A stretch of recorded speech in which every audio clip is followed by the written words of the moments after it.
Namaskar. Welcome to another episode of What Does This Data Say? I am Ajay Prakash. Now, before I start today's episode, some of you have complained that you are not able to see the slides very clearly on your mobile phone. I am aware of this fact, and that's why I try to now zoom into the slides and also read out the contents to make the matter clear. However, for seeing the same episode on a slightly larger format, you can go to my website www.theinfodiggers.com. Now, today I am going to talk about the state of Karnataka. Now, Karnataka is an important state and will go to polls for the Legislative Assembly sometime next year in May. This is one of those 10 states which will be having the elections before the next general election in 2024. Now, currently BJP is in power there, but I always keep saying that this is one state where BJP has been playing on the back foot all along while it has been in power. Now, there are several reasons for that. Now, 1 year is a very long time in politics, and I know anything can happen between now and 2023. But however, as on date, the data which I am going to show you points to the effect that BJP is really in trouble in Karnataka, and the state may well slip out of its hand if a course correction is not done immediately. Now, my senior in school, Anil Swaroop, who is now a retired IAS officer, writes these small messages on Twitter and Instagram titled "What Chanakya Did Not Say." Now, yesterday one of his messages was very striking, and I'm going to read that out for you. He says, "Political victory sometimes gives an illusion that everything is well with the world. Such delusions can prevent the victors from appreciating the devastating impact of their policies and actions on social and economic fronts." Now, this message really applies to Karnataka and may as well apply to the central government. The previous elections of the State Assembly of Karnataka were held on 12th May 1918. And the results were declared on 15th May. So accordingly, now the next elections are due to be held in May 2023. Now here is a quick recap of the results of the 2018 elections and then the political turmoil that happened in Karnataka. The outcome of the election was that Congress won 80 seats, BJP won 104 and JDS won 37, and the rest of the 3 seats, one went to BSP, one independent and one KPJP. That was a total of 224 seats. However, vote share was totally different. The vote share of Congress was 38%, whereas that of BJP was 36% and 18% to the JDS. In May 2018, the governor of Karnataka was Shri Vajubhai Vala. He was earlier the speaker of the Gujarat Assembly, and needless to say, he is the member of the Bharatiya Janata Party. The governor so decided to call the largest party, and therefore BS Yeddyurappa was called in to make a government. He was sworn in and he was given 15 days time to prove his majority. Now that did not go well with the opposition, the Congress and the JDS. They approached the Supreme Court, and the Supreme Court then turned down that period and made it 3 days. In 3 days, BS Yeddyurappa was unable to prove his majority, and he resigned on the day of the trial of strength. And that is how H.D. Kumaraswamy came to become the next chief minister with the support of the Congress. This coalition government led by H.D. Kumaraswamy lasted only for 14 months, and the turmoil started. Now I'll take a little detour and show you some demographic data of the state of Karnataka before I come back to this topic. So here is the minorities graph of Karnataka. If you see the yellow line, that is the percentage of minorities in the state with respect to the total population. So the highest number of minorities are in Dakshin Kannada, which is 32.7%. The next highest is in Dharwad, which is 24.19, and so on. And the least number of minorities are in Mandya, which is around 5%. The red line below shows the Muslim populations in the state, which more or less follows the minority graph, however with a few aberrations, where in Bangalore the Muslim percentage is only around 13%, and again in Udupi there's a dip where it goes down to 8%. I have further color coded the minorities graph. So this is the map of Karnataka minority population. The dark blue areas are the ones which have the highest minorities.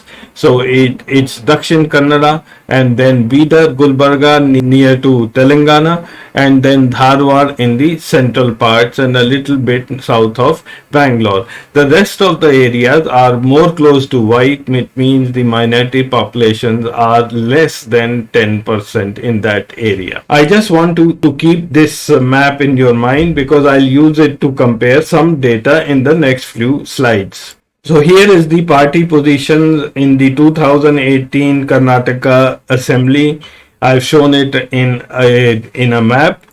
The orange areas are where the BJP had won. The blue areas are where the Congress had won, and the green areas are where JDS has won. Mysore was fully dominated by JDS, whereas Bangalore, it was kind of a 50-50 seat share between the Congress and the BJP.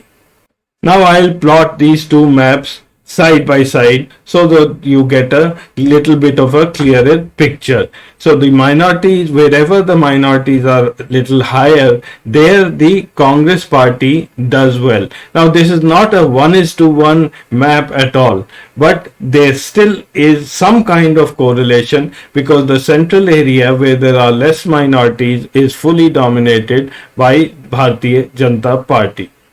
Now, exactly 1 year after the assembly polls, the Lok Sabha election was held in 2019. And here you see the outcome of the Member of Parliament elections in Karnataka.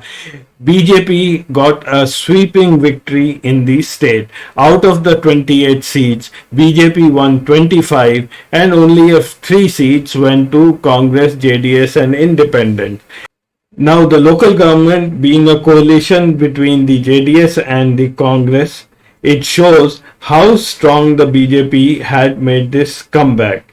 It further shows that there is no correlation between the assembly polls and the parliament polls. Now, such being the results, what happened further in the state was kind of inevitable. One of the BJP candidates who won this election was a young, energetic, radical RSS Swayamsevak by the name of Tejasvi Surya.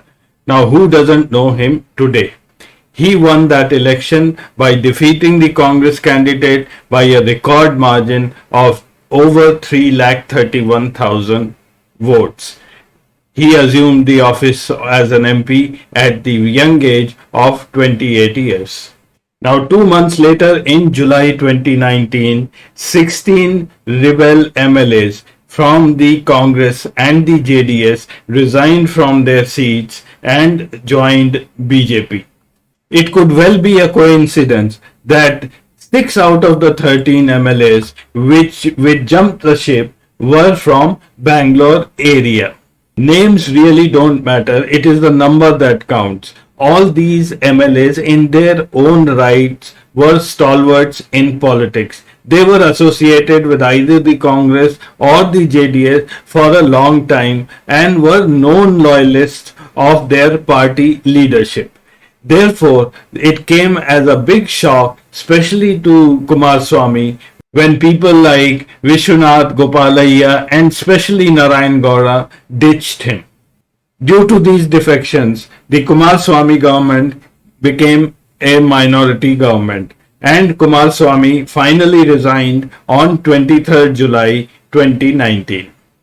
BS Yeddyurappa was once again made the Chief Minister of Karnataka. As BJP puts it, now there was a double engine government working in Karnataka. The retribution therefore started. The central government went all out hammer and tong against Congress's DK Shivkumar. And what was his crime? He did not let the BJP form a government at the first instance in 2018. He managed his MLAs very well so that they could not be poached, and that did not go down well with the BJP leadership. In September 2019, Shiv Kumar was arrested by the Enforcement Directorate on charges of money laundering. He was put behind bars in Tihar jail. Shiv Kumar was then released by the Delhi High Court in October 2019. Matters were so worse that the ED even had questioned his daughter, a 25-26-year-old girl, for more than 8 hours. Like many of the dramatized questionings done by either ED or the NCB, this is a similar case. Shiv Kumar is out on bail. It is almost 3 years and the case has not progressed as on date. By-elections on 25 seats were held between November 2018 and October 2021. BJP added 17 assembly seats through by-elections, lost out on 2 seats, while on 6 seats there was no change of party. BJP gained 12 crucial seats after the defection of 15 MLAs in 2019. Now, in the last part of this episode, I will just show you who were these 15 MLAs who had jumped the ship and how the party had benefited them. I will only talk of those MLAs whose defection had made the Kumaraswamy government fall in 2019. So here is a list of those MLAs. I have split the list in 3 parts so that you can view them on your mobile phone. The names are not important. The people marked in yellow are the key conspirators. They were all in the Congress party before the by-election, and once they switched the party, they won the election on a BJP ticket. And then look at the portfolios which were assigned to these people. Chairman Karnataka State Slum Development Board and Minister of Handloom.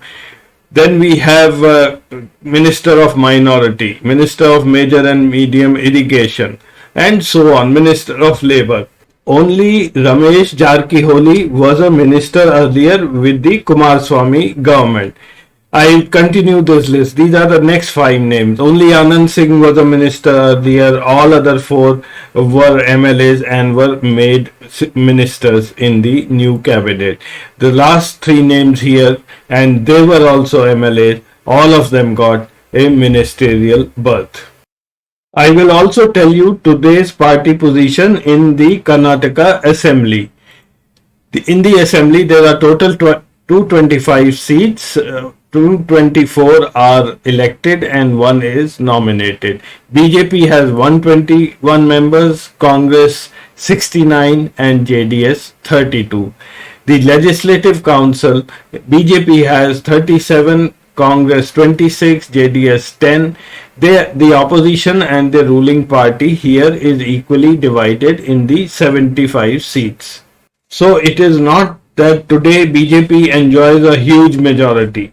If those 15 or 20 people decide to go back to their original parties, this government can also fall. Now, why do I say it will be difficult for BJP to win the next election? Just have a look at some of these points. Firstly, BJP remains wary of the defectors. They are not trusting these people and they feel that if they are removed as ministers, these people can jump the ship and go back to either Congress or JDS. Then there is severe resentment among the MLAs who gave up their seats to make way for the defectors. Now these BJP people have been fighting elections for many years and have lost against the Congress, and at the time when they feel they could now get a chance, their seat has been taken away from them. Now Point number 3, all the defectors were made minister or given a high ranking position. Now, where does that leave the BJP Karyakarta who has been there for years, and he feels that only defectors stand a chance in the state of Karnataka to become a minister? BS Yeddyurappa had to make way for Basavaraj Bommai as Karnataka Chief Minister. The 70-year-old BJP strongman had crossed the party's unwritten rule of retirement at 75. So he is not too happy about it, and he remains active in politics, and this is something the BJP leadership is not liking. Another point where the MLAs are unhappy is that the much awaited cabinet expansion is not happening. In the meantime, there were allegations of corruption against ministers of the BJP. The well-known case of Yeddyurappa having to resign on account of a person who committed suicide and who said that the minister had demanded a huge sum of money for passing his bills. Another laughable point which Amit Shah has done is he has called out a mission 150 in the next election.